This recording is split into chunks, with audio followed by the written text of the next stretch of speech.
Hello, bonjour à toutes et à tous, j'espère que vous allez bien. Vous avez vu, j'ai un petit peu changé l'intro, enfin ceux qui débarquent sur YouTube ils se disent bah non, qu'est-ce qui se passe, c'est toujours la même intro. Mais sur Twitch on fait des petites intros un peu musicales le temps que les gens arrivent. Et donc oui, j'ai rajouté une petite musique en tout début, avant le générique en fait. C'est la musique de F1 2012. Voilà, YouTube. Je me suis un peu perdu sur YouTube et dans mes recommandations YouTube, il y a eu l'OST, ouais, le Original Soundtrack de F1 2012 de Ian Livingstone qui a popé dans mes recommandations YouTube et je me suis dit mais oui, carrément le nombre d'heures que j'ai passé sur ce jeu et je me suis dit bon bah ça peut faire une bonne petite musique pour commencer un peu le live, etc., se mettre dans l'ambiance et tout, machin. Bon, vous me direz ce que vous en pensez. En attendant, on n'est pas là tant pour parler de la chaîne en elle-même, mais surtout pour parler de l'actu de la semaine. Il y a pas mal de choses en F1, car oui, on va parler un petit peu de F1, hein, ça devient notre point un peu hebdomadaire, surtout qu'il y a des performances de Liam Lawson qui nous intéressent pas mal, nous, côté français. On va parler aussi de F3, car la grille continue de se remplir. On va parler de Freca, évidemment, ce week-end, on a la finale de Formule régionale européenne par Alpine à Monza. On va très rapidement parler de la F4 italienne. Le Grand Prix de Macao, la liste des participants est tombée avec 3 Français. Bref, il y a encore un très beau programme à venir. Et vous connaissez, qui dit live Twitch de preview débrief, dit PowerPoint, évidemment. Salut à tout le monde, à ceux qui rejoignent dans le chat. Bah écoute, ça va très bien. Écoutez, ça va très bien. Plutôt en forme. Ah oui, j'ai un peu oublié, mais ce week-end, il y a aussi les FIA Motorsport Games, donc les jeux du sport automobile. Comment dire on aura l'occasion d'en parler, des jeux du sport automobile, mais globalement, c'est un gigantesque flop, en tout cas au moins en monoplace, c'est un gigantesque flop. De toute façon, il n'y a même pas la France représentée en Formule 4, alors que bon, bah, c'est pas les talents qui manquent, on va dire, hein. Je pense, hein, si vous suivez un peu la chaîne, je pense que les talents français ne manquent pas. Mais donc du coup, on va quand même en parler un petit peu, parce que ça a lieu une fois tous les 2 ans, il faut quand même qu'on en parle au moins une fois sur la chaîne. J'espère que tu vas mettre les OSC de la F4 chinoise. Non, c'était la F4 indienne que j'avais partagée sur Twitter il y a quelques semaines. On peut parler d'Esteban Masson qui a eu une semaine mouvementée aussi. Esteban Masson. Alors, j'aurais carrément pu faire une diapo, mais d'ailleurs, on peut commencer sur ça. On peut commencer sur ça. Le nombre de jeunes Français, d'espoirs français qu'on a suivis depuis presque leur début en monoplace, qui vont faire les rookie tests en hypercar, donc en wake, en championnat du monde d'endurance, dans la catégorie hypercar, dans la catégorie Rennes. On va avoir Esteban Masson chez Toyota. Chez Peugeot, on va avoir Clément Novalak, mais surtout notre tenant du titre de Formule 2, Théo Pourchère. On aura aussi chez Alpine Victor Martins. La F1 n'a peut-être pas su reconnaître tous ses talents, mais en tout cas, le WEC, a priori, a l'air d'être là pour les récupérer. Donc c'est très très très intéressant pour Cher Novalak, Martins et du coup Esteban Masson qui a perdu le titre dans le dernier virage. Oui, donc il était engagé en European Le Mans Series en LMGT3 et oui, bah, il a frôlé le titre, c'est pas passé loin, mais excellente première saison dans le monde de l'endurance. On rappelle que Esteban Masson, on aurait complètement dû le voir cette année en Formule 3, hein. On aurait dû le voir avec Campos sur des podiums, etc. Mais les négociations, les finances, etc. ont fait que le premier champion de l'Eurocup 3, malgré des performances de tout premier plan en Eurocup 3, et aussi en Freca avec Saint-Éloque, où il a été le premier pilote de l'histoire de Saint-Éloque à monter sur un podium en Freca. Voilà, ça, voilà, pour des raisons financières, de négociation, etc., il n'est pas allé en F3. Qu'à cela ne tienne, comme on dit, il a rebondi à la perfection en endurance. Et voilà, sa carrière décolle complètement. Pour parler des gens qui sont aussi à Pôle emploi, je vois FC Benoît 7 qui dit pour Cher enfin signé hors de Pôle emploi. Alors, on rappelle, c'est que des tests. Et je pense pas que chez Peugeot, en 2025, je ne pense pas qu'il y aura de la place Mais ça peut déjà être bien d'entrer au moins dans le giron Peugeot.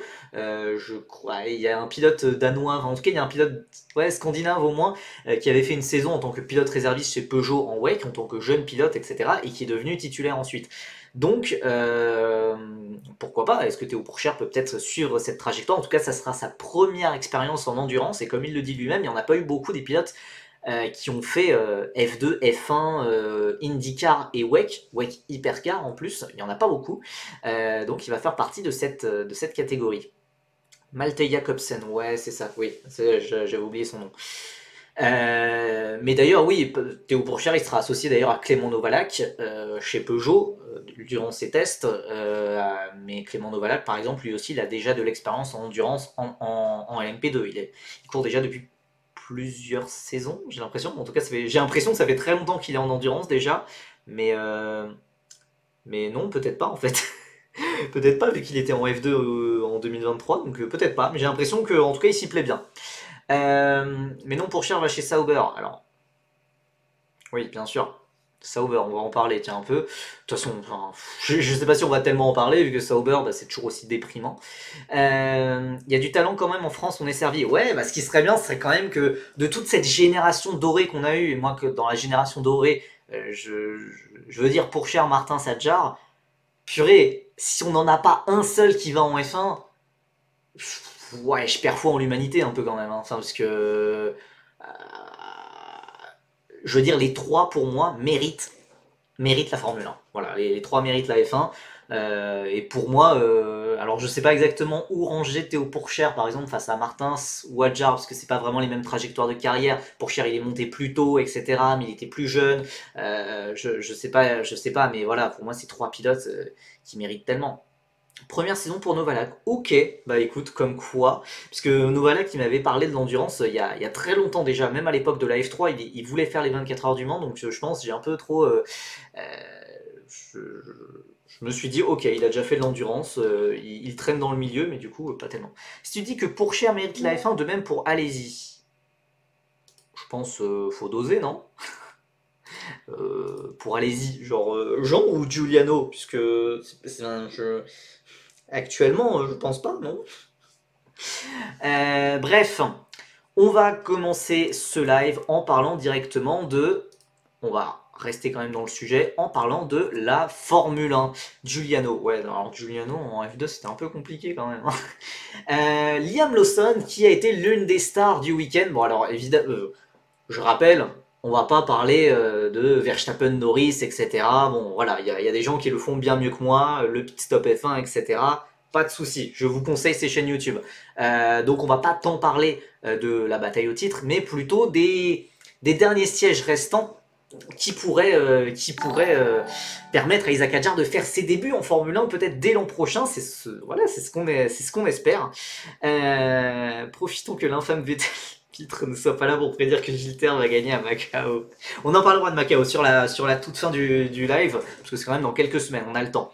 Merci beaucoup à Lucas PG10 pour son 6e sub d'affilée. Merci beaucoup.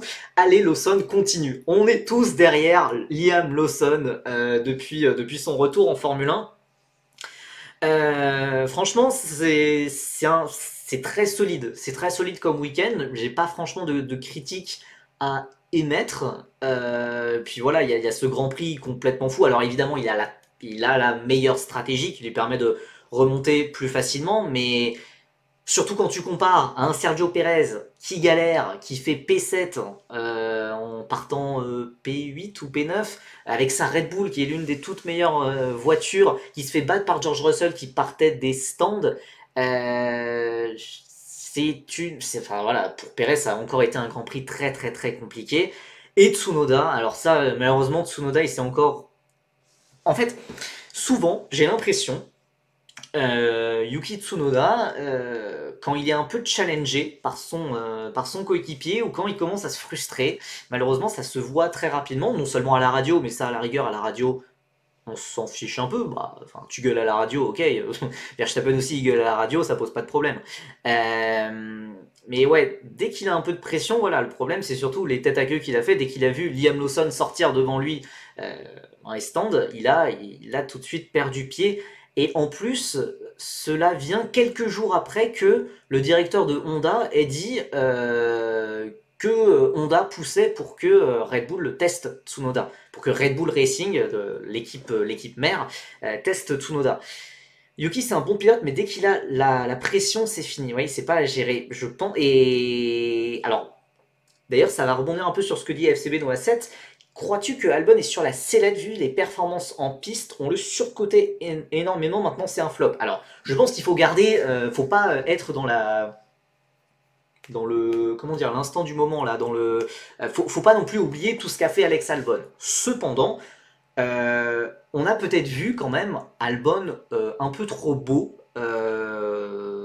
Alors, il exploitait très bien sa Williams, mais peut-être qu'on a vu Williams trop mauvaise, puisque la référence à côté, culture de l'instant, exactement, merci Xeland 4, mais ses coéquipiers, quand ils performaient chez Williams, c'était Latifi et Sargent. Et on va pas dire que c'est des foudres de guerre, et que du coup c'est beaucoup plus facile d'impressionner à côté de ses pilotes, évidemment.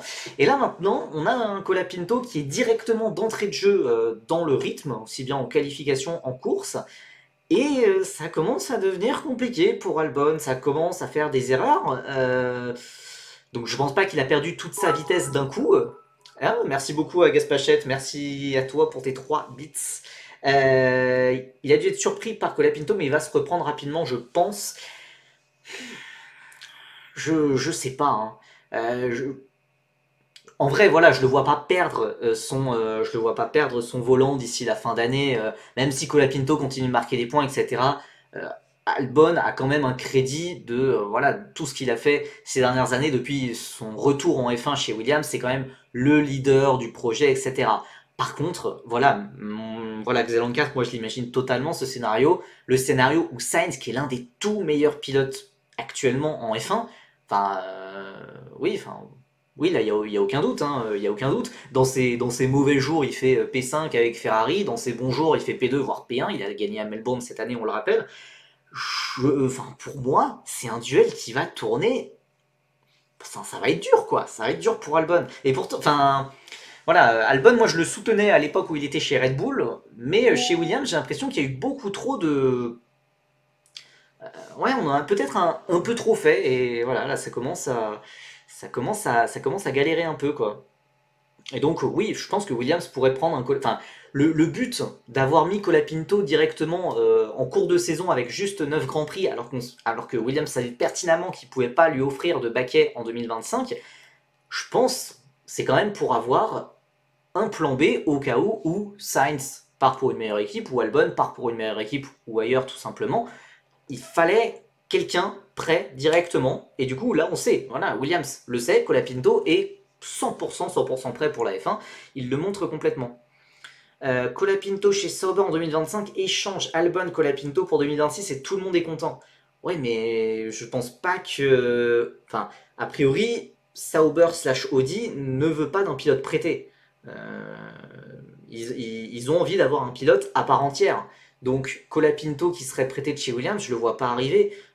Tout comme ils avaient refusé les propositions du clan Red Bull qui a proposé des Tsunoda, des Lawson, enfin en tout cas c'est des rumeurs, mais on va dire qu'il n'y a pas de...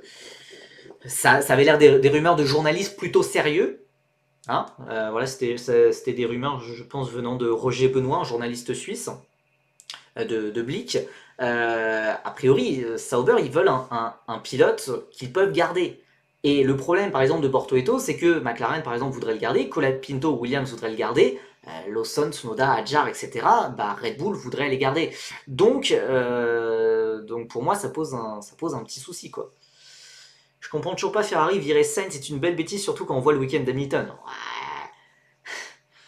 En vrai, je comprends ce que tu veux dire, parce que le duo Leclerc-Sainz marche très bien, donc pourquoi le changer? Je comprends, mais Hamilton, c'est Hamilton quand même. Enfin, rien que côté marketing et tout, machin, enfin, voilà, c'est la légende, quoi. C'est là ou l'une au moins des légendes de la F1, quoi. Donc, honnêtement, je sais pas si j'aurais fait ça non plus. Hein. Je sais pas si j'aurais viré Sainz, hein, mais puisque voilà, le duo marche très bien. Mais bon. De ce que je comprends, c'est Bottas qui aura le siège. Ouais, on a des rumeurs qui changent un peu tout le temps. Une fois c'est Bottas, une fois il y a eu un moment, il y a 1 ou 2 semaines, on parlait de Mick Schumacher qui serait peut-être un nouveau favori et tout. Je sais pas, mais c'est juste la déprime complète. Je... Il n'y a rien d'enthousiasmant dans cette équipe, c'est ahurissant. C'est ahurissant, d'ailleurs, je ne sais pas si vous avez vu sur Twitter, il y a eu une petite rumeur lancée par Joe Saward. Joe Saward qui est un journaliste britannique qui écrit beaucoup de choses dans ses blogs, euh, qui malheureusement perd du crédit de semaine en semaine, de mois en mois, on va dire, et qui globalement sort très souvent comme rumeur des choses qu'il aurait envie, dont il aurait envie.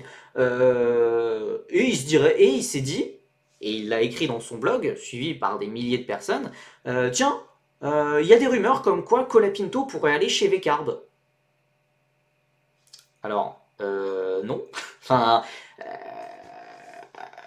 non, non, non, non, ça ne marche pas comme ça. Ça ne marche pas comme ça. Il n'y a absolument aucune raison pour que Red Bull fasse ça. Surtout que, voilà, Isaac Hadjar, d'ailleurs, oui, c'est vrai, je n'ai pas rebondi sur le gars qui disait que Isaac Hadjar était souriant. Bon, ça vaut ce que ça vaut, hein. Mais Horner et Marco parlent quand même de plus souvent que. Parlent de plus en plus souvent d'Isaac Hadjar. La commune française devant la news de savoir l'info ne me plaît pas donc elle est fausse. C'est un peu ça, j'avoue. Mais en plus, elle a été reprise par l'excellentissime Sergio Rodriguez. Je t'avoue qu'à partir de là, pour moi, le combo Joe Saward plus Sergio Rodriguez, si je vous disais toutes les rumeurs que Joe Saward a sorties en F3, bah purée, on en a eu des belles. Hein. On en a eu des belles. Mais voilà, dans toutes les rumeurs qui sortent, bah, il y a forcément 2-3 rumeurs quand même qui sont bonnes au bout d'un moment. Donc quand tu sors tellement de trucs à la minute, bah au bout d'un moment, statistiquement, tu es obligé d'avoir raison à un moment. Donc bon, là pour moi ça sort franchement de nulle part et ça ferait très très très peu de sens niveau sportif. Donc bon, on va voir. Joe Savard nous fait un calendrier de l'avant des rumeurs les plus foireux. J'espère qu'il fera pas ça jusqu'à Noël, sinon ça va être compliqué. Ça va être long. Ça va être long. Merci, on va rien dire au vu de notre premier tableau de prédiction F2, F3. Et moi, j'ai pas dit que c'était des rumeurs que. Enfin, il y en a, c'était des grosses vibes. Et je m'en suis jamais caché de ça. Le deuxième tableau de prédiction, il y avait déjà plus d'infos sérieuses. Bon, après, voilà. Est-ce que le premier tableau de prédiction, il était si catastrophique que ça, franchement? Honnêtement, je pense pas. Enfin, en vrai, peut-être que si, je sais pas. Red Bull, il n'irait pas chercher un pilote hors académie alors qu'il y a déjà Hadjar et vu ce qui s'est passé avec De Vries. Bah, oui, en plus, enfin oui, voilà, avec l'exemple de Vries, il y avait rien de bon. Il y avait rien de bon. Eh, attendez, qu'est-ce que vous racontez, les enfants, là? Attendez. Qu'est-ce que j'ai sorti comme bêtise? Alors, on prédit les grilles F2, F3 pour 2025. Alors, qu'est-ce que j'ai sorti? Bon, déjà la grille de... Bon, attendez, je vais passer directement à la grille de F3.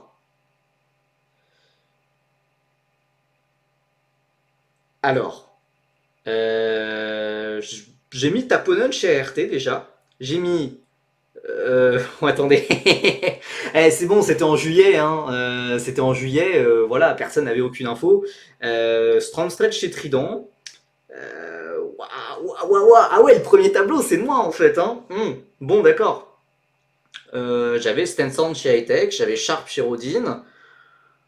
Voilà, c'est pas si catastrophique non plus. Enfin, on a vu pire. Hein. Et puis en F2, j'avais Lindblad, Marty, a priori c'est bon. Chez Invicta, bon, ça va être difficile. Chez MP, bah désolé, j'avais pas prévu que Colapinto allait monter en F1. Chez Hightech, Browning, ça a l'air d'être bon a priori, mais pas sûr. Chez Dams, Crawford, j'avais bon. Et c'est pas si dégueu, hein. Chez Van Arsford, Villa Gomez aussi. Chez Trident, Mektounif, j'avais été l'un des tout premiers à en parler. A priori, on a vraiment l'air de se diriger vers ça. C'est pas... Franchement, prédire des trucs en juillet, alors qu'il y a eu zéro test, zéro rien et tout, machin... Il y avait même pas eu des tests sur des anciennes GP3, anciennes GP2 et tout. c'est pas si dégueu en vrai. Bon, et puis je me suis rattrapé depuis avec un live un peu plus précis quand même. Sacré pour cher qui fera pas la FP1 au Mexique. Oui, c'est encore Robert Schwartzmann. Ça m'étonne un peu et je me demande qu'est-ce que ça peut vouloir dire. Est-ce que Schwartzmann peut être un candidat? Tu vois un pilote faire Freca F2? A priori, non. A priori, non. La grille de F2, on était revenu dessus lors du live précédent. Il n'y a que deux trois places de libre a priori. Oui, c'est vrai, on avait imaginé Niki Bora, mais là, comme ça, il y a absolument zéro. Là, c'est vraiment juste des vibes. Et il y a une différence entre les vibes et des rumeurs que tu as entendues, que tu as croisées selon plusieurs sources. Moi, en juillet, voilà, je pouvais pas croiser plusieurs sources, par exemple. Donc, c'était principalement des vibes ou des rumeurs ou des choses logiques. Voilà, quoi. Pour cher, il va pas se plaindre, Sauber vend des casquettes avec le numéro 98 quand même. Il y a des gens qui achètent les casquettes avec le numéro de Théo Pourchère, qui en plus c'est juste un numéro d'essai, hein. Son vrai numéro c'est le 21. Bon, en vrai, Schwartzmann, il pourrait mériter la F1, hein, mais c'est juste que son train est passé depuis des années et des années. Enfin, ce serait très bizarre de le faire amener maintenant en F1, alors qu'il est bien en endurance là où il est. Je comprends pas trop le plan, puisque ça serait un pilote, ça reste un pilote Ferrari quand même. Ça reste un pilote Ferrari. Quel serait l'intérêt là encore de Sauber Audi de le prendre si Schwartzmann monte chez Ferrari si ça performe? je, je sais pas, ça doit se jouer dans des réductions de moteur, dans des. Il est pas chez Prema en Indy, ça n'a pas encore été annoncé. Ça n'a pas encore été annoncé officiellement. Mais c'est vrai que je ne comprends pas trop ces free practice, ces séances d'essai libre. À part Théo ou Maloney, il y a d'autres pilotes Sauber. Bah, il y a des plus jeunes pilotes. Euh, Bah, il y a Lena Buller, qui est actuellement à Pôle emploi. Kari Schreiner, qui est actuellement dans la F1 Academy. Il y a Time Saleh, exactement, qui est en karting. Sinon, voilà. Schwartzman qui fait une FP1, on dirait un caprice de riche. Ouais, mais pourquoi maintenant, quoi? Pourquoi maintenant? Ça arrive tellement tard. Bref, donc voilà, les rumeurs de Joe Saward à prendre avec des grosses pincettes, c'est quand même à surveiller. Hein, on peut pas dire le contraire, mais voilà, malheureusement, il s'est pas mal discrédité ces derniers mois slash années. Après, statistiquement, bah, parfois, il y a certaines de ces infos qui sont bonnes, mais personnellement, je n'y crois absolument pas au vu de toutes les rumeurs, enfin, en- tout le paddock F1, genre Will Buxton, James Hinchcliffe, etc., quand ils parlent à la F1 TV, ils savent que c'est Isaac Hadjar qui arrive juste derrière Lawson, et que potentiellement, si Lawson monte chez Red Bull, ils savent que la place est pour Hadjar. Voilà, Marco est même Horner, puisque au début on pensait que Isaac était surtout le chouchou de Helmut Marco. Bah, ça a l'air d'un peu changé quand même. C'est pas que ça. Le père de Pérez, un grand comique. J'allais dire c'est un père qui soutient son fils, mais je trouve que c'est pas lui rendre service que de le garder dans le déni ou de. Enfin, je sais pas, je pense Pérez, s'il reste chez Red Bull, t'es pas bien mentalement au bout d'un moment. Enfin, il doit pas être bien mentalement. Enfin, je veux dire, chaque week-end tu te fais descendre et tout. Tu coûtes le titre constructeur, tu coûtes peut-être même la deuxième place au classement constructeur à Red Bull, hein, vu que Ferrari devrait a priori les passer bientôt. Bon. Il faut noter que Zou est de plus en plus pourri chaque week-end. Oui, oui, c'est à noter, c'est à noter. Bon, écoutez, on va passer. De toute façon, si quelqu'un passe devant Hadjar dans la hiérarchie d'ici le moment où il y a de la place, j'en déduirai qu'il y a dans la F1 une discrimination anti-française. Bah, oui, exactement. Non, mais je pense que ça serait plus facile d'avoir des nouveaux pilotes français en F1 s'il n'y avait pas Gasly Ocon, je pense. Puisque peut-être ça. Voilà, je pense que ça attire. Enfin, voilà, c'est peut-être un. Non, ouais, je m'égare peut-être un peu, mais enfin. Ça va pas apporter genre une nouvelle nationalité, un nouveau public, etc., une nouvelle fanbase, etc. Là, il n'y a pas trop ça, quoi. Mais non, moi j'y crois pour Isaac, hein, en vrai. Une nationalité non présente attire plus. Au hasard, le Brésil. Mais après, enfin, vous voyez, hein, même Bortoleto, qui fait une super saison en F2, il n'arrive pas à avoir sa place en F1, a priori. À quand un Grand Prix de France? Le Grand Prix de France, ouais. Euh, voir Schwartzman aller en F1 et pas Martins pour cher sur la touche, c'est criminel. Bah, quand on a le budget, on a le budget. Après, Schwartzman, encore une fois, pour moi, c'est un pilote qui méritait sa chance en F1. Mais au même titre que, voilà, Théo Pourchère, Victor Martins, etc. Là, des infos sur la Winfield Racing School qui ouvre une équipe de F4. Ça, c'est intéressant puisqu'on va y revenir un peu plus tard. Je vais fermer le chapitre F1 de toute façon, vous en faites pas, on en reparlera au fur et à mesure des performances de Liam Lawson. Mais en tout cas, faut juste, voilà, Liam Lawson, tu continues les performances comme ça. Sergio Pérez, tu continues des performances comme ça. Et voilà, tout le monde sera content. Isaac Hadjar sera content, la France sera contente, l'Algérie aussi, je pense, sera contente. Tout le monde sera content. Voilà, allez, on fait ça. Super. D'ailleurs, tu avais parlé du scouting camp de l'Académie Ferrari. Ouais, j'en avais parlé. J'en avais parlé la semaine dernière. En disant que j'étais d'ailleurs pour Thibaut Raymakers. Mais que grosse rivalité. Enfin, il y a un rival, Ethan Jeff Hall, qui est aussi l'un des deux gros favoris avec Raymakers. Ça sera quand les résultats? Je ne sais pas. Je ne sais pas, puisque ça a eu lieu. Hein. Ça a eu lieu, mais les résultats n'ont pas fuité, donc je ne sais pas ce qu'ils attendent pour annoncer ça, mais moi-même, j'en ai aucune idée. Schwartzman a une racecraft catastrophique en WEC. Après, il était bon en F2, en F3, etc. Hein. Bon, on passe à la F3. La grille de F3 qui se remplit avec d'ailleurs une nouvelle annonce aujourd'hui. En fait, on a une annonce par jour pour l'instant cette semaine. On a eu Tim Tramnitz chez MP le lundi. Mathias Sakaseta qui a été le premier pilote annoncé par Dams en Formule 3 pour son grand retour où Dams va remplacer Gensor Motorsport. Mathias Zakazeta donc chez Dams, et donc on a eu aujourd'hui Bruno Delpino, troisième d'Eurocup 3, qui monte et qui reste en fait chez MP, mais cette fois en Formule 3. Homero, ouais, on va en parler très bientôt. Donc, vous voyez, il reste 13 places. Il reste 13 places. Selon toute vraisemblance, Nicolas Tsoloff restera chez Campos, dans la Campos numéro 12. Enfin bon, peut-être que le numéro changera d'ici là. Chez Hightech, je ne sais pas qui est à côté. C'est Josh Dufek qui avait fait la grande majorité des essais. Donc, ok. Peut-être lui, mais son budget n'est pas non plus si abondant, etc. Et chez MP, logiquement, c'est Alessandro Giusti qui a fait tous les tests.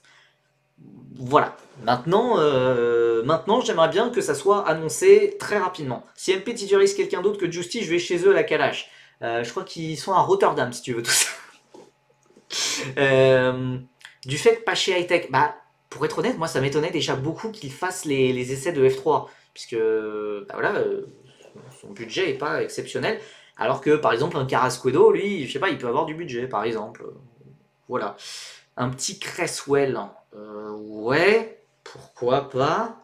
Pourquoi pas, ça part un peu de loin. Perso, la grille me plaît énormément. Merci Homero, puisque quand j'avais dit que c'était l'une des meilleures grilles de l'histoire de la F3, donc la F3 qui a commencé en 2019, je me suis fait un peu descendre en disant que... Et il y a des gens qui me disaient que c'était l'une des pires grilles. Je suis pas du tout d'accord, mais...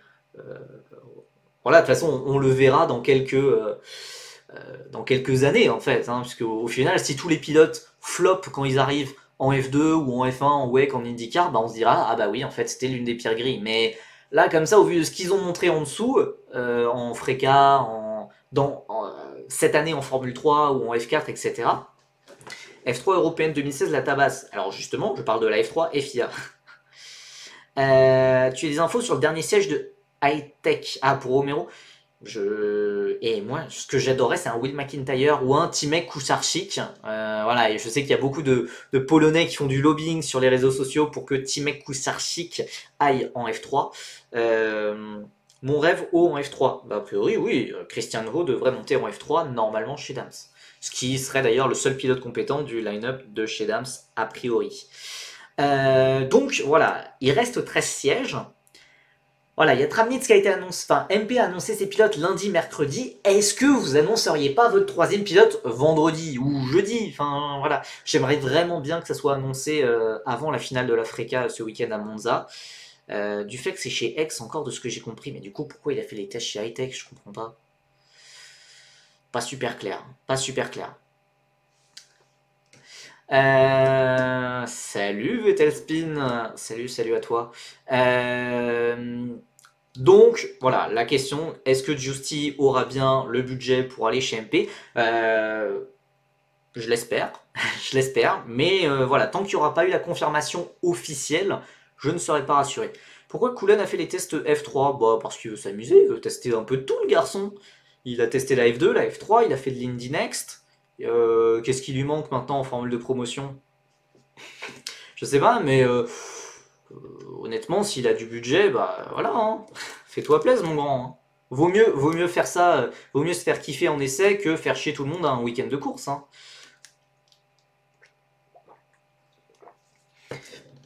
Donc voilà, il y a Van Amersfoort qui n'a pas encore annoncé un seul de ses pilotes.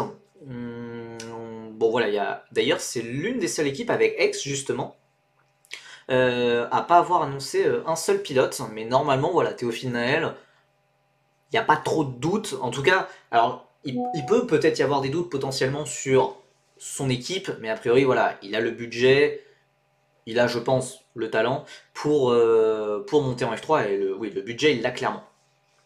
Joseph Lowe qui tabasse tout le monde au test en USF. Myman deserve un site en F3. Joseph Lowe qui n'a pas fait deuxième des tests. En vrai, je rigole, mais je crois qu'il a été quand même meilleur rookie. Hein, mais oui, Joseph Lowe, a priori, qui devrait partir aux États-Unis. Le line-up ART tabasse tellement Préma. Ah, mais clairement, pour moi, le line-up ART, les trois pilotes sont de très haut niveau. Si tu. Ouais. En plus, il y a un redoublant, et le redoublant est peut-être le moins bon des pilotes du trio. Moi, franchement, le ART, il y a moyen de jouer quelque chose de très très gros. J'aurais préféré avec un Français, évidemment, mais bon. J'aurais préféré avec un petit Justy, avec un petit Gilter, mais bon, visiblement non. Je considère Préma quand même meilleur. Ah bon? Bah, de toute façon, pour moi, il y a tout qu'à Taponen dedans, donc déjà un line-up avec Taponen, c'est difficile à battre. Enfin, en fait, Taponen bat Badoer, par exemple, hein, Taponen bat Badoer, Wharton bat Ugo Chukwu, et on peut dire que Neol Leon est meilleur que Van Eupen. Mais donc, du coup, pour moi, le line-up ART est meilleur. Hein.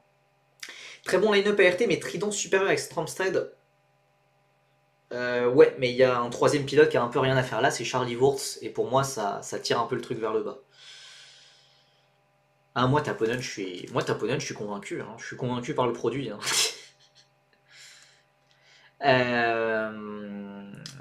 Écoutez, donc bon, on verra bien ce que ça donne, mais voilà, moi j'espère de tout mon cœur une annonce pour Justy rapidement.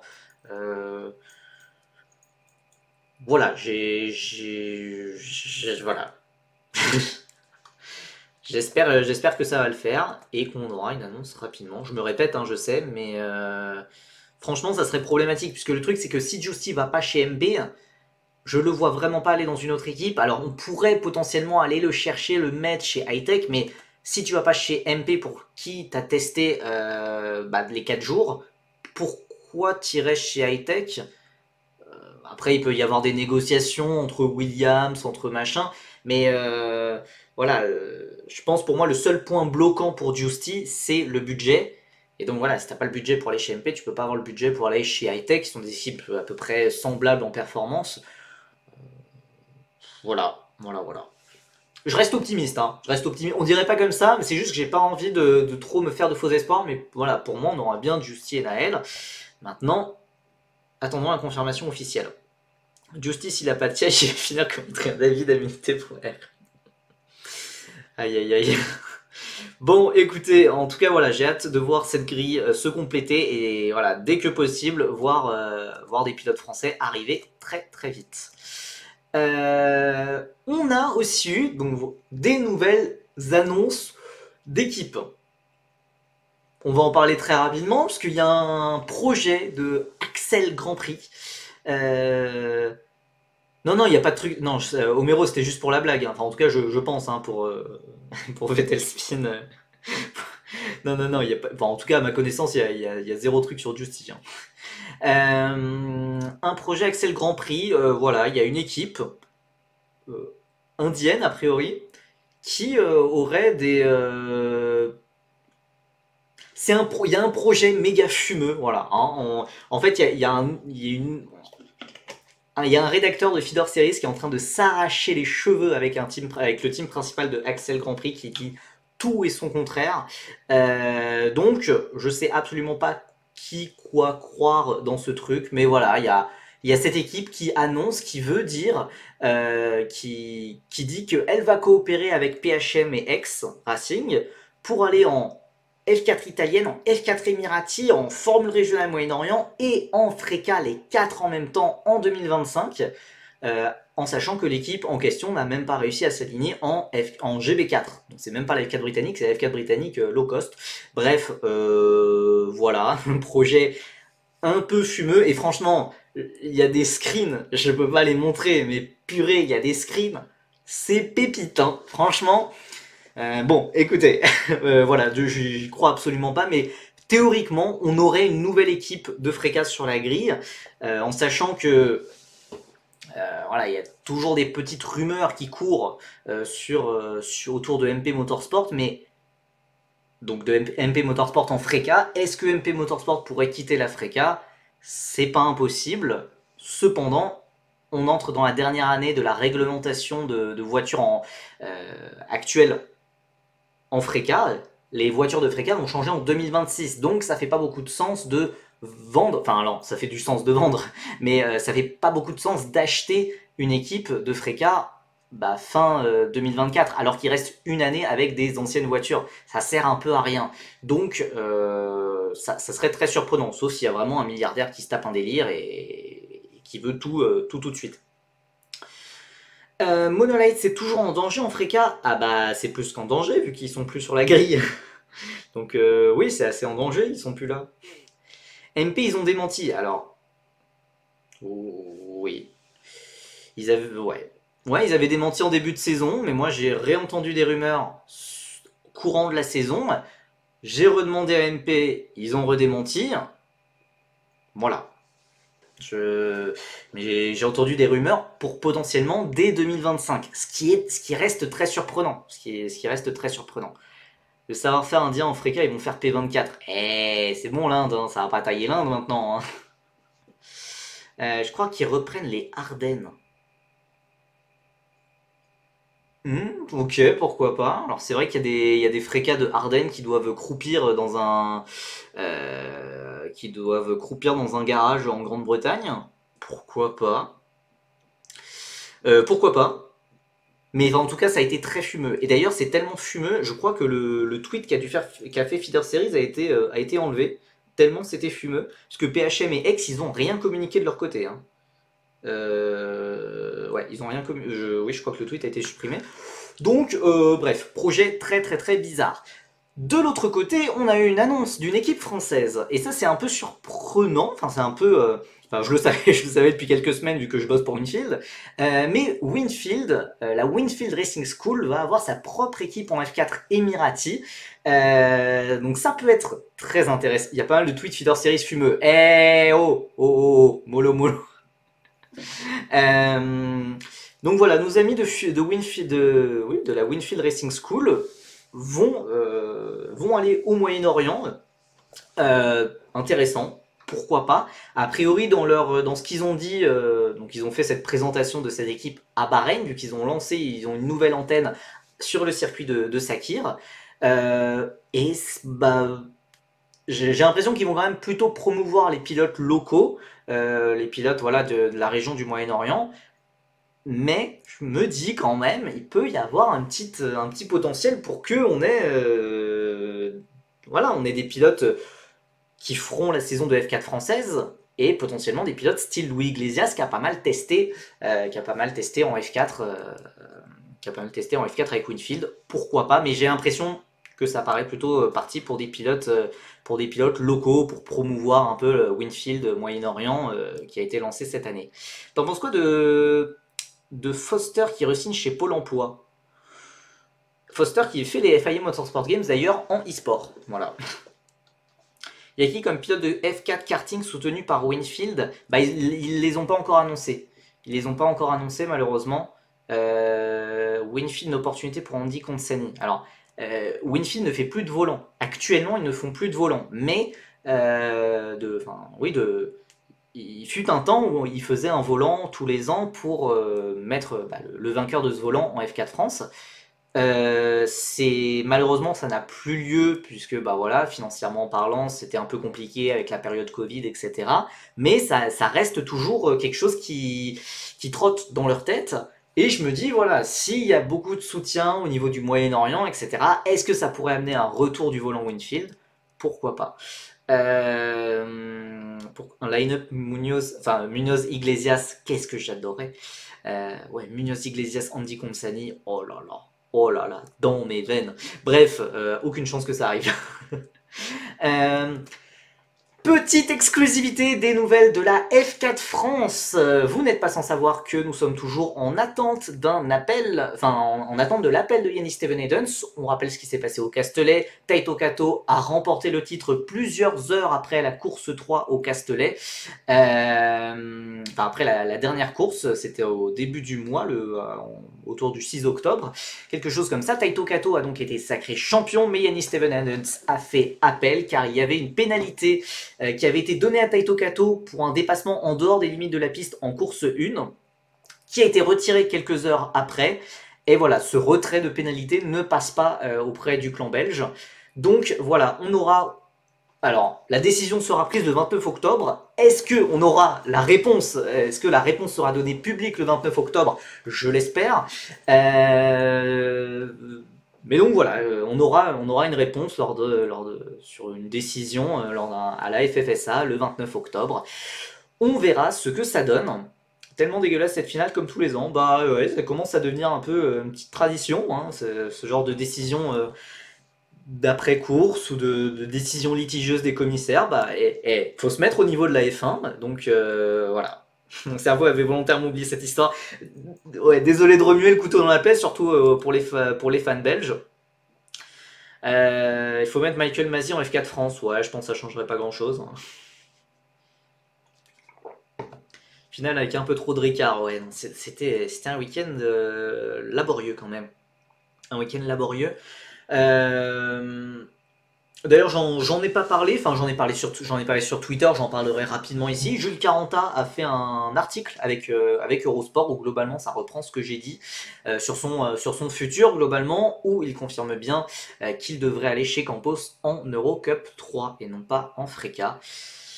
Voilà, mais encore une fois, je pense que l'Eurocup 3 aura un niveau beaucoup plus relevé que actuellement, et que donc ça sera un très beau championnat à suivre l'an prochain. On passe quand même au cœur de ce week-end, au cœur du week-end qui arrive, la finale de la FRECA, de la Formule Régionale Européenne, de la pénultième saison, enfin voilà, de probablement l'avant-dernière saison de la FRECA avant que Alpine parte probablement. L'an prochain, je vais regarder l'Eurocup 3 avec 40A plus les pilotes de F4 espagnol. Bah globalement, c'est un bon résumé. Enfin, en tout cas, les top pilotes de l'Eurocup 3, a priori, c'est ceux-là. Écoutez, on a notre champion en FRECA. On a Raphaël Camara qui a déjà été sacré champion. Il a 60 points d'avance. Il ne pourra pas être rattrapé. On ne va pas en parler. On ne va pas en parler tout simplement. Mais il y a des batailles encore derrière lui. Au classement, on a James Wharton qui a totalisé, qui a fait une double victoire à Barcelone et qui totalise 3 victoires sur les 4 dernières courses malgré un début de saison très compliqué, très irrégulier. James Wharton finit très fort sa saison et a pris la deuxième place au championnat à Tuka Taponen qui est tombé donc troisième. Une fin de saison un peu plus en dents de scie, on voit un abandon. Enfin sur les 7 dernières courses, il y a un abandon toutes les 2 courses, ce qui est quand même énorme. On a ensuite Alessandro Giusti qui est un peu plus à distance quand même. Ça va pas être évident de raccrocher le duo Wharton-Taponen, mais pas impossible. Et Brando Badoer, le pilote McLaren, futur pilote Prema F3, qui fera aussi partie de cette lutte. On a ensuite, bien plus loin, Noah Stromstad, le leader du classement rookie, devant Pedro Clerot, Evan Gilter et Ivan Dominguez. Et ces 4 pilotes-là, 120, 70, oui, c'est ces 4 pilotes-là qui sont en lutte pour le titre rookie, mais voilà, Noah Stromstad, sur sa RPM, semble avoir quand même une certaine avance. On a ensuite Enzo Dellini qui essaiera de sécuriser sa 10e place dans un duel que j'espère franco-français entre Enzo Deni et Théophile Naël, mais attention quand même à Zachary David ou Bilinski ou Gochukwu, des pilotes qui sont derrière, voire même Enzo Peugeot, mais il faudrait vraiment un week-end exceptionnel de sa part. On descend le classement, on a ensuite Matteo De Palo, Belov, Canatoli, Nikita Bedrin, Rinicella Lacorte, Rui Kiliu, Nikil Bora, Giovanni Maschio, et ensuite en dehors des points, on retrouve nos trois autres Français qui n'ont pas marqué de points, Romain Andriolo 25e, Dorian Pin qui est 27e, et alors je n'ai pas le classement en tête d'Edgar Pierre, mais c'est un peu plus loin. Attendez, il y aurait de la pluie?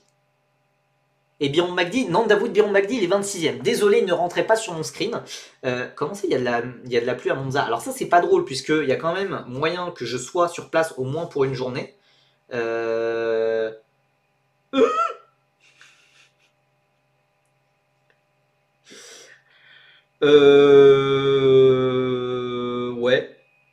pas impossible. Alors dimanche, ça a l'air d'être un peu mieux. Ah, bon. Bah j'avais pas prévu ça, moi. Bon, ça va, il fait plus... ok, bon, bah d'accord. C'était pas dans mes plans qu'il fasse moche... D'accord, qu'il fasse moche à Monza. Moi, je m'imaginais petit soleil, petit week-end sous le soleil en Lombardie, etc. Du coup, alors par contre, ça peut être une très bonne nouvelle côté français, hein. C'est vrai que la ART sous la pluie, Alessandro Giusti et Van Gilter, ils ont plus que montré leur talent sous la pluie, notamment Alessandro Giusti avec combien de victoires? Je les compte même plus, non, je crois qu'il en a deux. Je crois qu'il en a deux et oui voilà, il y a eu plusieurs podiums ensuite. Ça peut être très bien, ça peut être un très bon signe ça pour Alessandro Giusti, hein. Puisque ses autres rivaux ont été un peu plus en délicatesse, hein, globalement quand c'est sous la pluie. Par contre, ouais, les pilotes qui se sont le plus distingués sous la pluie, c'est vraiment Giusti, Gilter, Stromsted, énorme talent sous la pluie aussi, hein. Peugeot Masterclass s'il pleut. Là, comme ça, j'ai pas trop de souvenirs. Lors des courses pluvieuses, j'ai pas trop de souvenirs.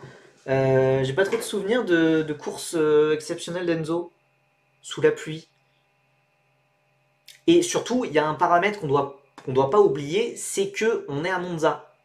Oui, oui, au cas où vous avez oublié, on est à Monza, c'est un circuit de ligne droite. Alors le fait qu'il pleuve peut un peu atténuer ces différences qu'il peut y avoir entre les moteurs. Tu te souviens pas à Imola quand il a sorti des Inis sous la pluie? Oh purée, j'avais oublié ça. Oh, j'avais oublié ça, tu me l'as rappelé d'un coup. Ah. Oui, voilà, malheureusement, je me souviens un peu de ça aussi, FCB Noah 7, récemment. Donc, bon. Paul Aspa, c'est vrai qu'il y a... Alors, la Paul, enfin, meilleur temps de son groupe, c'est vrai qu'il y avait eu ça, ouais. Ah, et au Castellet, ouais, mais du coup, il y a eu le crash avec Taponen, et en plus, il s'est pris une pénalité pour ça. Mais c'est vrai que j'avais oublié Spa. Très bon point, ok. Très bon point, mais c'est vrai que les dernières apparitions sous la pluie, ça a été un peu moins bon, mais pourquoi pas? Pourquoi pas? En tout cas, nos Français ont l'air de quand même bien kiffer la pluie, hein.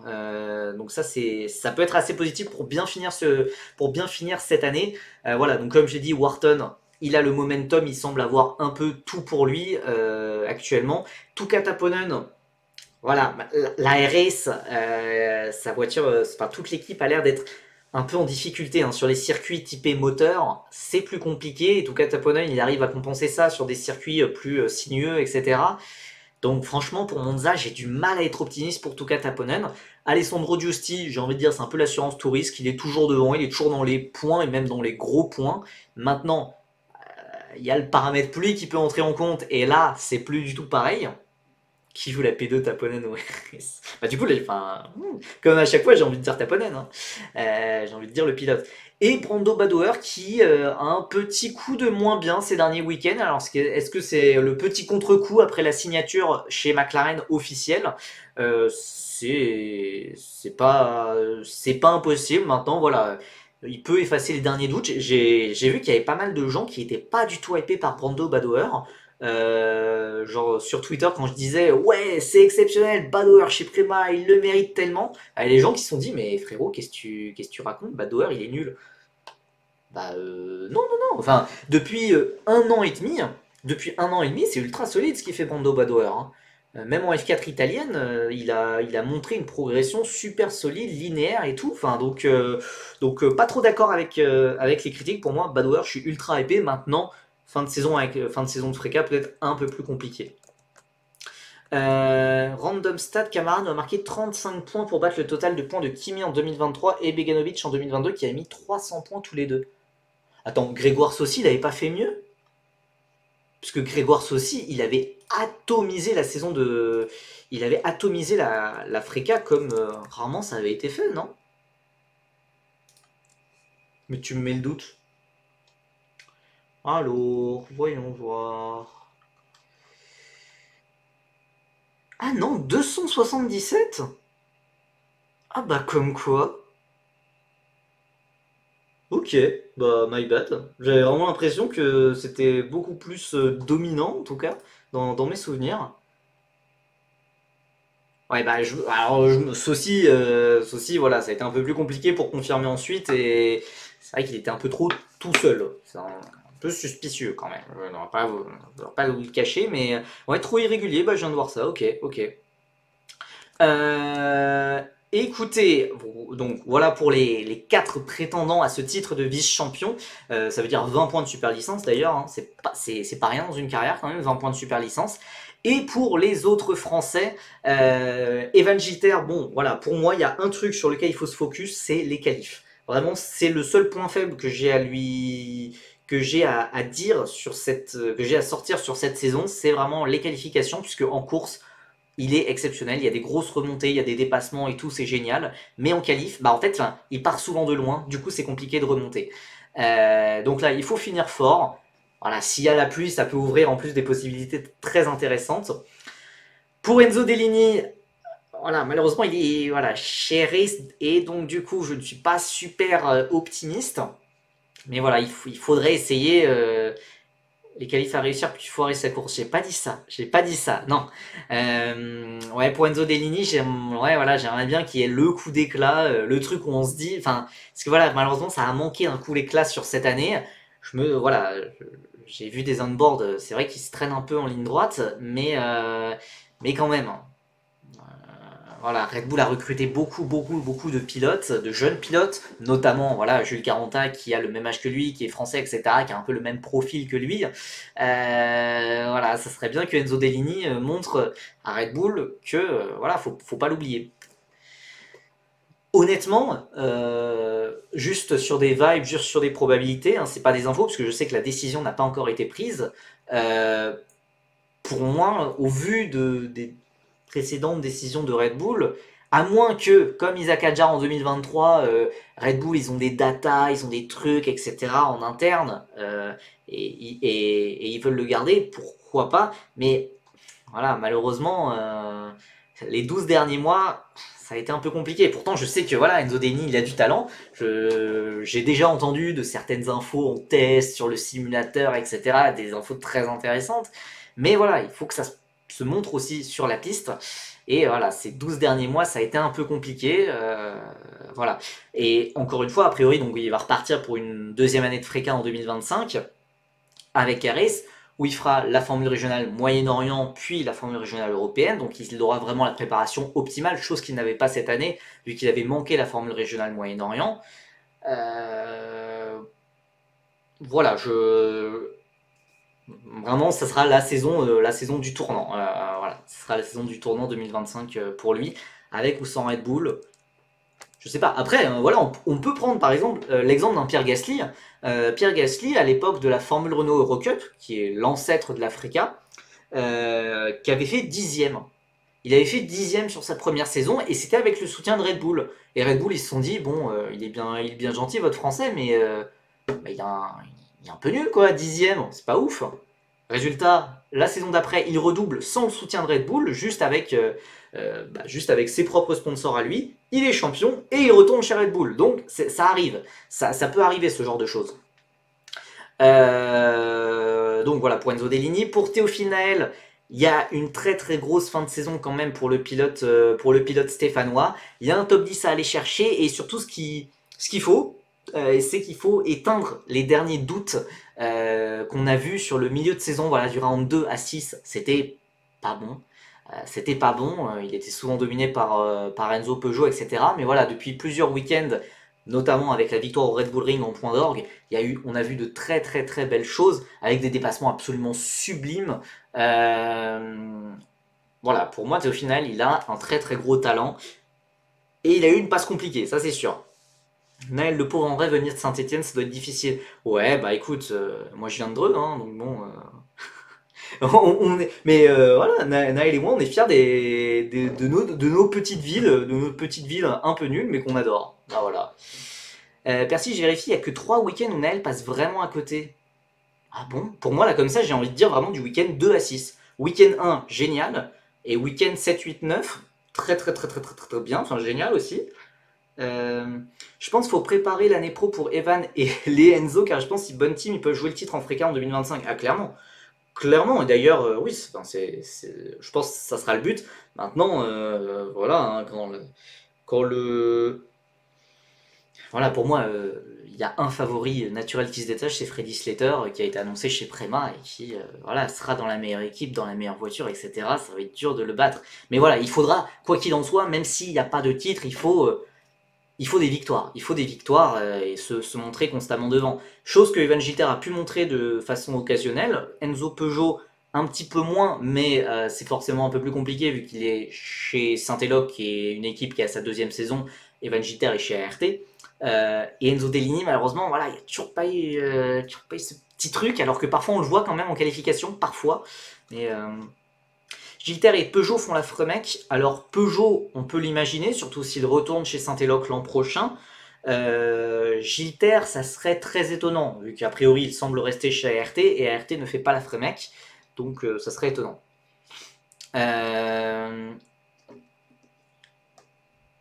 Donner le moteur de Miata à Slater. Bah, après, le moteur de Miata, c'est un moteur de F2, hein, donc je pense, même si c'est pas un bon moteur de F2, il ira plus vite que les moteurs de Freca.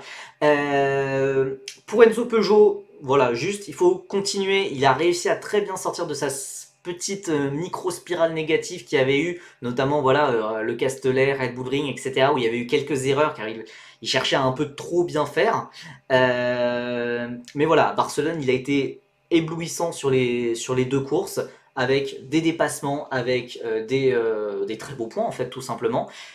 Voilà, il doit continuer ce qu'il fait, montrer que lui aussi, il aurait mérité cette place en F3 et qu'au moins il mériterait voilà, un top team en Freca. A priori, ça, voilà, comme je vous l'ai dit, a priori les places ont l'air assez verrouillées en Freca. Mais voilà, il faut essayer voilà, d'avoir la meilleure équipe possible.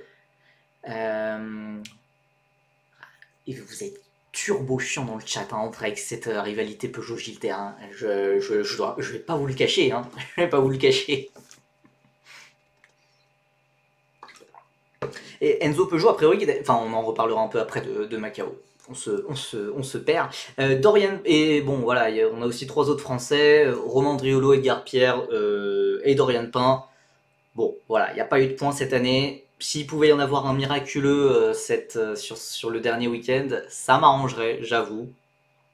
Mais bon, j'ai pas beaucoup d'espoir non plus, je dois bien vous l'avouer. Il y a aussi quelques batailles un peu plus honorifiques, puisque ça va pas changer grand chose fondamentalement chez les équipes. La deuxième place à jouer entre Van Amersfoort et RS. Voilà, encore une fois, on est sur un circuit moteur, donc je pense que ça va être compliqué pour RS. On peut même dire attention à ART, puisque ART avec Justy et Gilter, si en plus c'est sous la pluie, on a vu qu'ils étaient capables de faire des choses phénoménales, les deux pilotes. Et on a aussi une belle bataille pour la 5ème place entre Saint-Eloc et RPM. Saint-Eloc qui était 9ème l'an passé et qui là, voilà, porté par Théophile Naël et Enzo Peugeot, peut prétendre à de belles choses et à son meilleur classement. Et selon toute vraisemblance, à moins d'une belle surprise à Monza, on devrait finir avec 2 équipes sans le moindre point. KIC Motorsport et malheureusement Iron Dams. C'est un peu triste pour ces 2 équipes. Belle bataille pour la 10ème place. Tu avoues que Gilter a un moteur phénoménal. Gilter, bah écoute, vu qu'il a eu 2 problèmes de fiabilité, s'il a un moteur phénoménal, il a un moteur pas fiable surtout.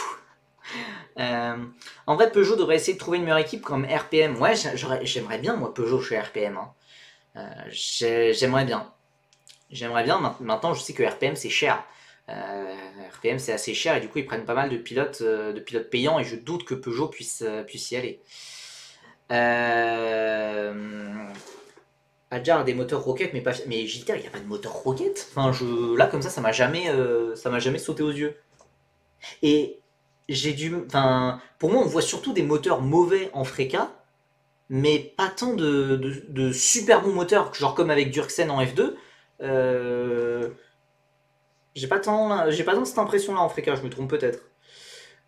Question conne, mais j'ai jamais compris comment on choisit les deux pilotes pour le classement pilote. Bah, c'est tout simplement les deux meilleurs.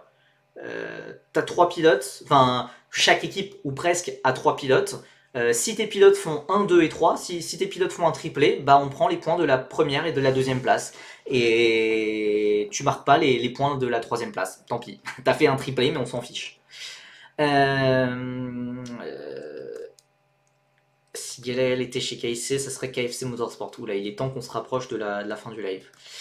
Il est temps qu'on se rapproche de la fin du live. Alors, on a aussi la finale de F4 italienne avec Freddy Slater, là aussi déjà sacré champion. Yu Yamakoshi, Akshay Bora, Jack Beaton, ça c'est des pilotes qu'on devrait revoir à l'étage supérieur en Freka, peut-être chez, enfin voilà, chez des top teams. Les trois pilotes, selon les infos que j'ai, les trois pilotes, on devrait les revoir dans des top teams. On a ensuite Alex Powell qui est toujours à la quête de sa première victoire. Kin Nakamura, Alex Powell, jeune pilote Mercedes. Kin Nakamura, Bertha, jeune pilote Alpine. Saison un peu compliquée quand même pour Powell et Nakamura. Bertha qui ont complètement pris l'eau face à Freddy Slater ou même face à des pilotes d'autres équipes. Et ça, c'est encore un peu plus gênant, je pense. Voilà, on a aussi d'autres pilotes qui ont été intéressants comme Johnson, qui n'est pas chez Prima. Stolz Hermanis, un peu décevant aussi, Aldairi, Pradel, Gauda, Ferreira, Rem, Francotti, Sherfrey, Olivieri. Bon, je vais pas tous les faire. En tout cas, j'avais un espoir qu'il pourrait y avoir un Français sur cette fin de saison de F4 italienne. Ça ne sera pas le cas. Andrea Dup ne fera pas la fin de saison chez PHM. Tu sais qui accompagnera Slater chez Prema? Ouais, je peux en parler enfin, en tout cas, non, je le sais pas avec certitude, parce que de toute façon, il n'y a pas eu beaucoup d'essais de Freka d'après-saison, vu que la saison n'est pas finie. Est-ce que Powell va monter en Freka? De ce que j'ai entendu, peut-être pas. De ce que j'ai entendu, Powell pourrait rester en F4. Je sais pas ce que ça vaut, et je pense que c'est des choses qui peuvent changer assez rapidement, mais les derniers échos que j'ai eus, c'est que Powell pourrait rester en F4. ART vont-ils participer aussi à la F4 italienne l'année pro? Normalement oui. Normalement oui. Au nom, faut qu'il monte. Donc je pense que tu parles de Powell, mais sa saison, elle est pas exceptionnelle. Hein. Alors j'avoue que je n'ai pas regardé il y a la grande majorité des courses que je n'ai pas regardées, mais malheureusement Powell c'est décevant quand même depuis ses débuts en monoplace. Hein. Même en F4 Emiratis c'était pas ça. ART ils doivent pas participer à la course. Oui, il y a ART qui est là avec ses pilotes de F1 Academy, Bustamante et Nobles et Block. Attendez, oui je sais que Block est là, mais ouais attendez, je sais pas qui il y a. Attends.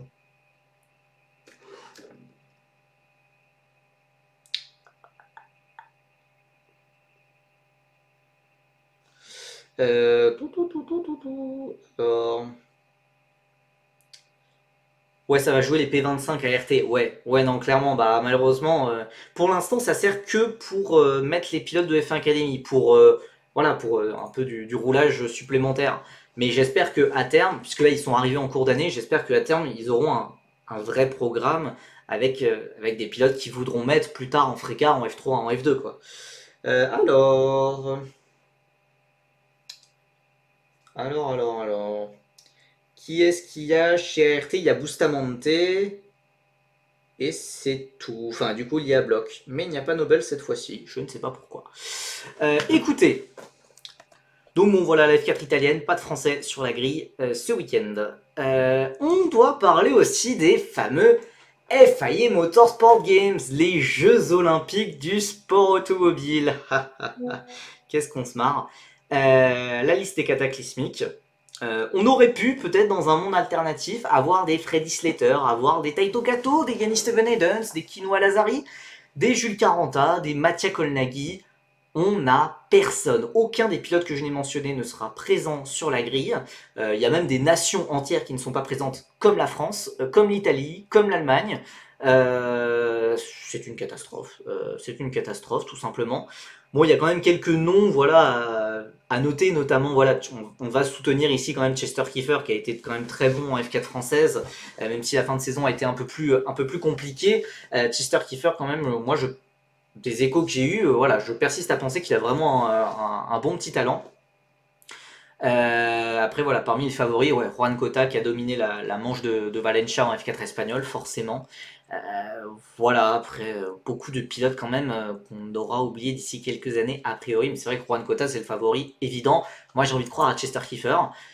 On a aussi un pilote franco-grec qui courra pour la Grèce, alors qu'il courait pour licence française en karting.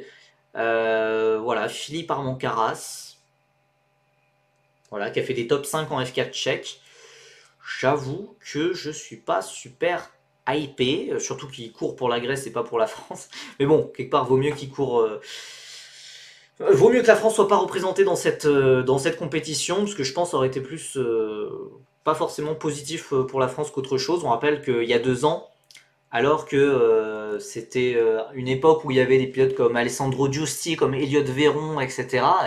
La France avait été représentée par Pablo Sarrazin qui avait fait 18ème de F4 France.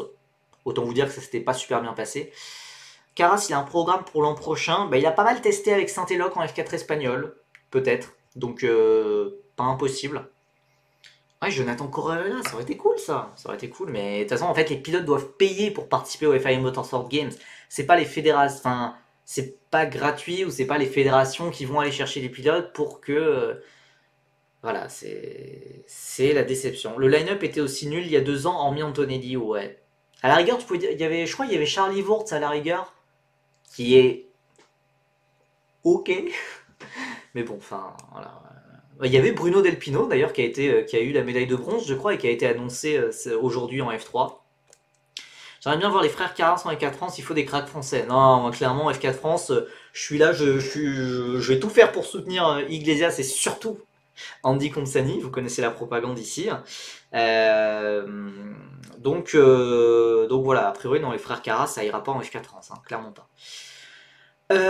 On a aussi eu la liste du Grand Prix de Macao. J'en avais fait un petit thread sur Twitter. On a 5 pilotes F3 qui ont déjà roulé à Macao lors de l'année précédente, donc 5 favoris hein, d'office, j'ai envie de dire. On a notamment Oliver Goethe avec le numéro 1, je sais pas trop pourquoi, mais bon, voilà, numéro 1. On a Noël Léon, Marie Boya chez Pinnacle. On a qui, attendez, on a Tino Beganovic et Alex Dunn qui avait été très très très impressionnant en plus chez Hightech. Chez Hightech l'an passé. Là, on rappelle que l'an dernier c'était des F3, cette année c'est des formules régionales. Donc ça veut dire que voilà, Beganovic, Goethe, etc. c'est des pilotes qui vont en F2 l'an prochain et qui descendent à l'étage de la formule régionale. Je trouve ça un peu dommage puisque c'est pas les excellents pilotes qui manquent à cet étage de formule régionale. Donc ça dénature un peu le principe de Coupe du Monde de formule régionale si tu as des pilotes de F2 qui arrivent, je trouve, personnellement.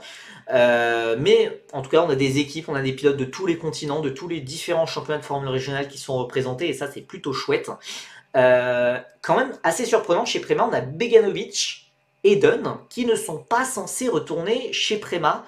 Alors je crois que c'est Auto Hebdo, je crois, qui disait, je me trompe peut-être, mais qui disait qu'a priori ça devrait être la... Ah bah non, c'est un... Oubliez, c'est un brouillon d'un article de Feeder Series qui est pas sorti, qui sortira peut-être pas. Mais Beganovic, a priori, c'est supposé être sa dernière course avec Prema. Est-ce que c'est un peu un cadeau d'adieu pour lui qui a fait toute sa carrière chez Prema? Alex Dunn, je vous avoue que je l'avais pas trop vu venir, mais McLaren s'est beaucoup rapproché de Prema récemment en plaçant notamment Badoer et Ugo Chukwu en F3. Est-ce que ça peut vouloir dire que Dunn peut aller chez Prema en F2? Là, comme ça, a priori, non, selon les échos qu'on a eu à Feeder Series. Mais ça a de quoi interpeller quand même. Ça a de quoi interpeller. Un peu déçu, j'aurais pensé à des pilotes de F2, genre Martin chez RT ou autres comme Tiktoum ou Adjar l'an passé. Ouais, mais en fait, moi j'ai pas envie de voir ça. Enfin, ouais, non, j'ai pas envie de voir ça, puisque bah, c'est une Coupe du Monde de formule régionale. Et faut enfin, pour moi, ça serait bien que ça soit des pilotes de la génération de la formule régionale qui ont roulé en FRECA ou qui vont rouler à la rigueur en FRECA l'an prochain, qui vont à Macao pour que bah, ça reste globalement la même génération de pilotes qui s'affrontent, que ça soit vraiment une Coupe du Monde voilà, entre les. Enfin, par exemple, je sais pas, au championnat du monde espoir, par exemple, au championnat du monde espoir en foot, tu vas pas inviter l'équipe d'Italie A, enfin l'équipe d'Italie des adultes, quoi. Pour moi, voilà, ça a pas trop de sens de mélanger comme ça les générations. En tout cas, voilà, on aura trois Français, Enzo Deligny chez Air-Race, Théophile chez Saint-Eloc, Evan Gilter chez ART. Trois Français qui peuvent être outsiders, ça peut être intéressant. Voilà, petit regret de ne pas avoir Giusti ou Enzo Peugeot, évidemment. Il reste deux places, l'une chez MP, l'une chez PHM. Honnêtement, on va pas se le cacher, ça sera probablement au plus riche. Pour le plus riche, celui qui aura le plus à mettre sur la table. Au JO, avec des U23, tu as le droit à deux joueurs plus âgés. Oui, certes. Certes, mais c'est un règlement assez particulier quand même, les JO au foot, en tout cas. Sagrera aussi sera là. Oh, intéressant. Bah, du coup, au feeling, je miserais sur Sagrera. Bah, pourquoi pas. Ça me permet de parler des jumeaux spirituels Kobayashi et Nakamura. J'ai jamais vu de pilote avoir à ce point la même carrière, le même niveau, les mêmes courses. Ouais, je sais pas où va Kobayashi l'an prochain. Mais normalement en Europe, mais je sais pas trop où. Dommage qu'on voit pas Axel Racing. Bah ouais, je suis d'accord, vu qu'il y a PHM, et de ce qu'ils ont dit, Axel Racing, bah ils allaient collaborer avec eux, mais ou ils ont collaboré avec eux par le passé, ou ils vont le faire dans le futur. Vraiment, je sais pas, je pense que je pourrais jamais vous sortir les screens, mais vraiment complètement lunaire. Patrick Woodstock, je ne sais pas, malheureusement. Je ne sais pas pour notre cher pilote québécois. Enfin, je vais vous laisser avec les horaires de ce week-end. J'ai pas mis, mais jeudi, il y a même une première séance d'essai collectif de FRECA à 14h. Mais voilà, la première échéance, ça sera les qualifications de F4 italiennes. Les qualifs de F4 italienne vendredi à 16h40. Ensuite, voilà, évidemment, ce qu'on suivra de très près, c'est bien évidemment le dernier week-end, la finale de la FRECA. J'ai aussi mis les FIA Motorsport Games en plus pour les quelques fous qui suivraient cette compétition avec aucun pilote vraiment marquant. Et évidemment, la Formule 1 qu'on suivra. On est tous dans le train, Liam Lawson ici, bien évidemment. Et voilà, donc Monza peut-être sous la pluie. Je vous avoue, quelque part je suis hypé parce que ça veut dire qu'il y a peut-être plus de chances pour que les Français performent. Quelque part je me dis, purée, si c'est pour traîner sous la pluie toute la journée, enfin, un peu la flemme, je vous avoue. On verra. Avis sur la FP1 de Schwartzman, bon, je l'ai un peu dit, mais je comprends toujours pas trop. Pour moi, le train est passé. Je comprends pas trop. Je comprends pas trop, puisque bah, ça reste un pilote Ferrari. Et Sauber Audi ne veut pas de pilote prêté. Ils veulent pas d'un Colapinto s'il reste avec un contrat Williams. Ils veulent pas d'un pilote Red Bull s'il reste sous contrat Red Bull. Ils veulent pas d'un Bortoleto s'il reste avec un contrat McLaren. Bon, voilà. Si ça peut rendre les courses de FRECA plus intéressantes, je dis oui. Ah ben clairement, les courses de FRECA sont beaucoup plus intéressantes. De toute façon, ça sera Monza. Monza sera forcément intéressant. Et si en plus il y a de la pluie, ça sera le feu. Maintenant, voilà, je préfère voir les courses sous la pluie depuis mon canapé sur la télé. Depuis le paddock, un peu la flemme de mouiller et de tremper, quoi. J'ai entendu comme quoi Théo et Sauber ce serait fini. Sans blague. Ah, il deviendrait pilote de réserve ailleurs. Bizarre. Bizarre. Ouais, pilote de réserve chez Pôle emploi, peut-être à la rigueur. Mais en tout cas, c'est bien. Enfin, c'est bien déjà qu'il se libère de ses attaches chez Sauber. Parce que je pense que ça l'handicape plus qu'autre chose actuellement. Par contre, pilote de réserve ailleurs, j'ai du mal à voir ça dans quelle équipe. Enfin,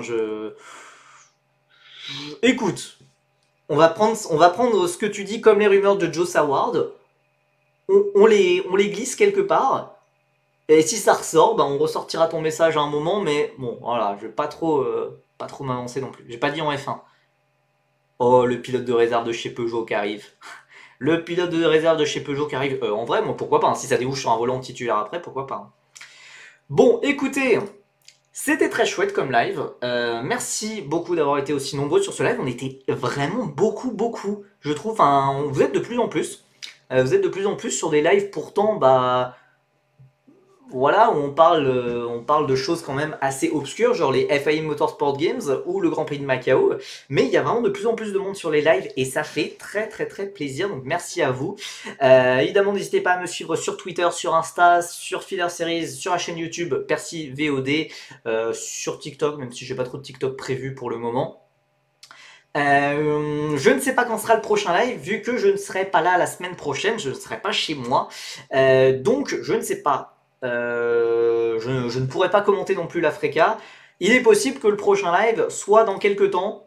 En tout cas, voilà, n'hésitez pas à me suivre sur Twitter, etc. Parce que sur Twitter, ça, j'y serai tout le temps. Ne vous en faites pas. Donc, profitez bien de ce dernier week-end de l'Africa. Après le dernier week-end de l'Africa, il y a quand même le Grand Prix de Macao qui arrive dans quelques semaines après. Mais voilà, on devrait avoir du spectacle, Monza sous la pluie, 8 Français au programme et tout. On devrait bien s'amuser. En tout cas, voilà, d'ici là, voilà, passez une excellente soirée, une excellente fin de semaine. Et on se retrouve très bientôt. Allez, salut, bye bye.